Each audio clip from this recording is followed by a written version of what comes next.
વડોદરામાં મધ્ય ગુજરાતની સૌથી મોટી સયાજી હોસ્પિટલની બેદરકારી કહો કે કફોડી હાલત કહો, અજય નામનો એક દર્દી એવો મજબૂર બન્યો કે તે હોસ્પિટલમાં પગની સારવાર માટે તો આવ્યો, પરંતુ સારવાર માટે તેને સારવાર બાદ તેને ન મળી સ્ટ્રેચર કે ના મળી વ્હીલચેર।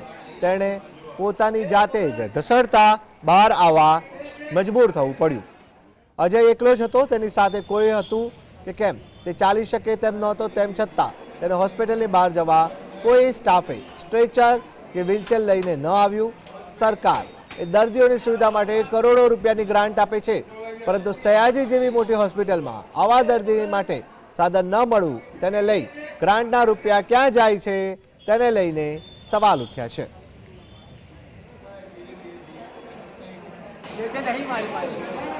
અંદરથી શું જવાબ આલ્યો? હા, મારે પાટો બાંધ્યો છે। હે? પાટો તમને વ્હીલચેર પર લઈ જવા નહીં આપતા? મારી પાસે કોઈ છે નથી બેઠા, કોઈ નહીં તમારી જોડે? સર્વરને શું કીધું? હવે ડૉક્ટરે પાટો બાંધી દીધો છે, સારું છે, થોડું ભાવ થઈ જશે।